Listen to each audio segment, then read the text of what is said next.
one who makes it easier for other people to believe in God. Now, I thought that was the best definition of a Christian that I could pass on to others. But when we say we're a Christian or even a Christian nation, that definition should hold true. We make it easier for people to believe in God. And lately in the political arena, I think that people are making it somewhat harder to believe in God. We grew up with, many of us grew up with the story of Chicken Little, who ran around saying the sky is falling, the sky is falling. In the last couple of years, it has been Christian within the Christian nation running around saying the sky is falling, what are we going to do? But we know that in the Bible there are answers, and I wrote the Politics of Prayer to try to pull back some of those, rein some of that in, that uncertainty and chaos. One moment the elderly are being killed through health care, and then the elderly are being killed with their Social Security being withheld. It's just one Chicken Little cry after another. So I wanted to write the Politics of Prayer to give some valuable tools that help you to make it through things, or just tools that you can count on when everything else is going bizarre. And I call those tools prayer and wisdom. You see, I hesitated which one to list first, but I think we should pray, but we should pray with wisdom, with the combination of a person praying and wisdom. There's just not many things that should rattle you, have you feeling anxious, just pulling your hair out. So I know that August 6th, Governor Rick Perry has called a day of fasting and praying, which I think is a great thing to do. But fasting and praying with wisdom is what our mind should be set upon. And let me just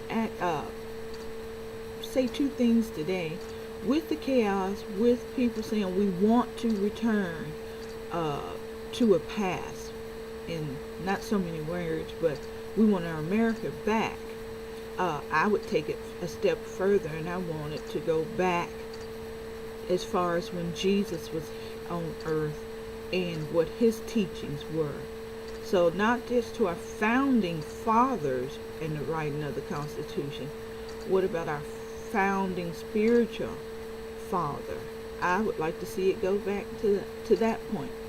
And so a lot of times in political chaos, people wonder, who is in control? Who is in control? And I ask the question, does God know who is in control?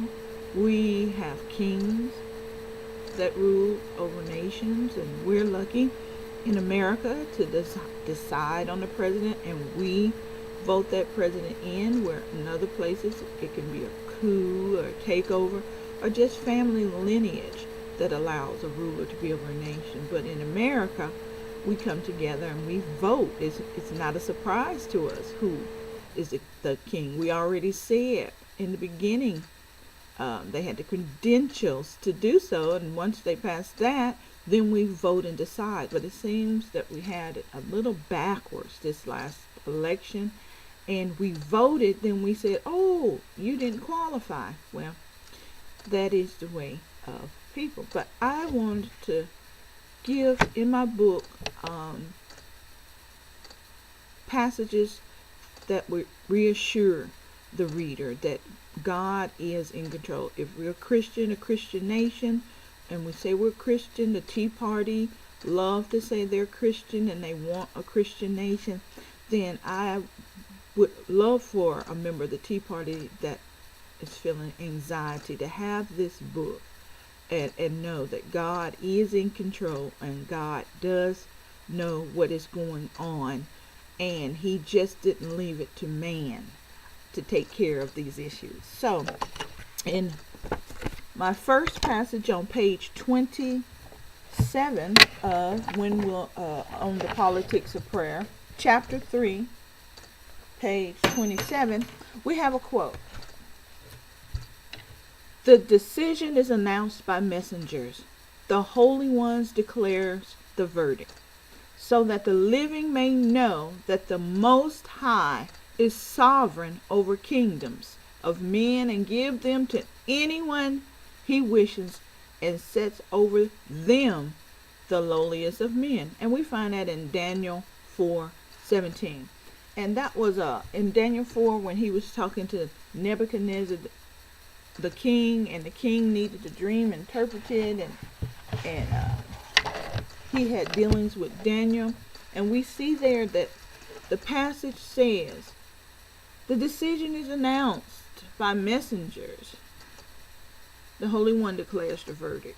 It isn't us that's doing it and declaring it. God already knows who's in control and what is going to happen. And it says God will sit on the throne anyone he wishes. He is sovereign. And a lot of times we become little gods in our lives, and then we try to extend that I'm a god into our cities and communities. I know it's going to happen. I know it should happen, and we manipulate everything for that to happen.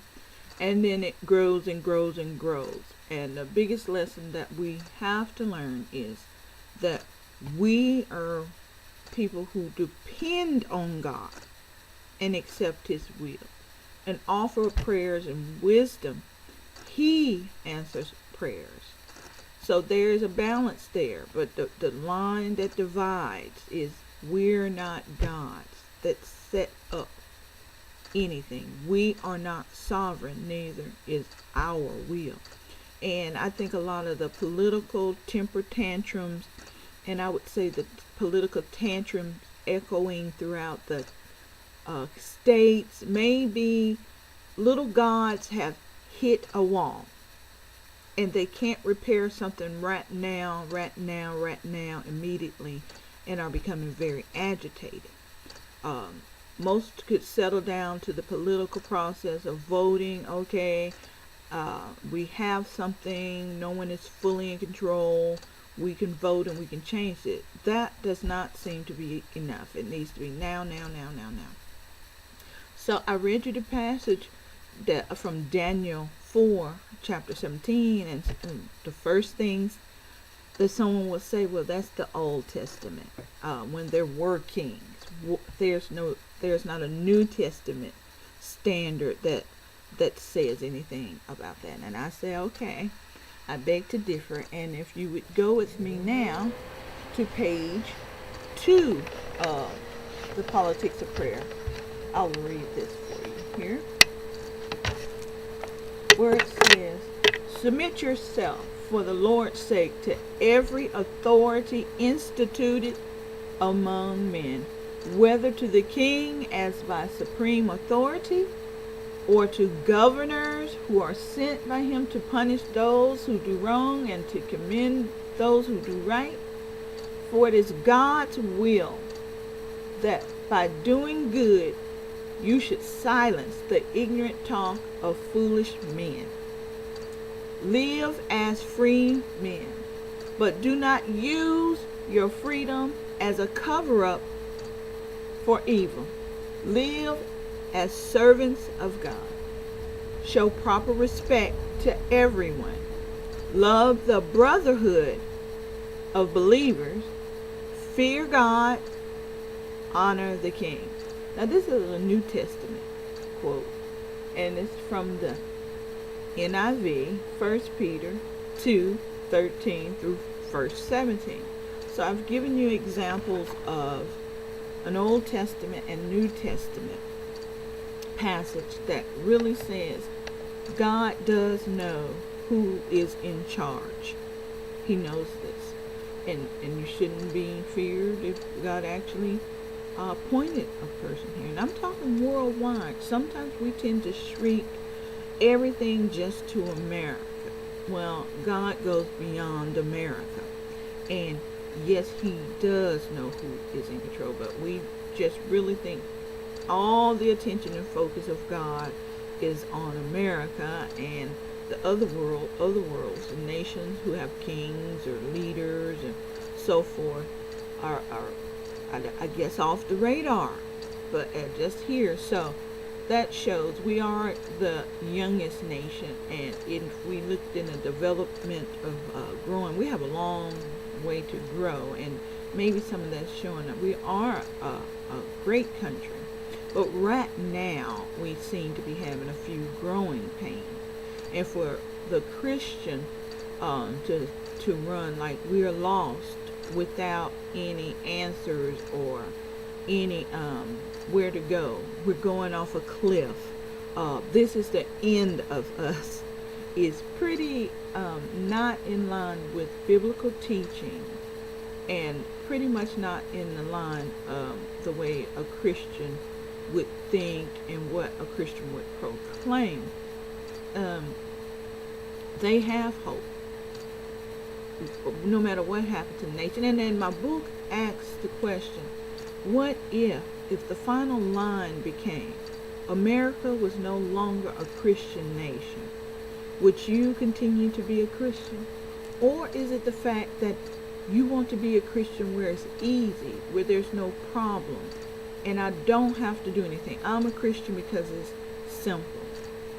If America were no longer the America you knew, would you still be a Christian? And that's what my book has to get in and wants to get in to your heart. You have hope as a Christian. You have God on your side. You have the Bible, which will help you and guide you through your troubles and your pains. And yes, you can be involved in the political process, and you should. But as you're involved in that political process, you're still supposed to be a salt and light. Not just salt and light and say, these are my morals, these are my values, but a salt and light, as I began, that says, that makes it easier for other people to believe in God.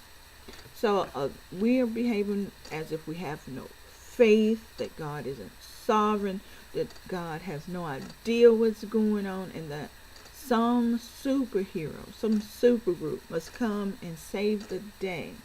And like I said, I want you to balance the actions of today's Christian against those in Jesus' time, when the disciples were walking the earth and the powers that be were corrupt and no longer helping the people they should help. They were saying, do as I say, not as I do. Just corruption. And like I said, Judas was just in a knot. Let's overthrow. Let's take this over in the right people. And Jesus was visiting the sick, healing the sick, ministering to the poor, reaching out to the widow and the elderly.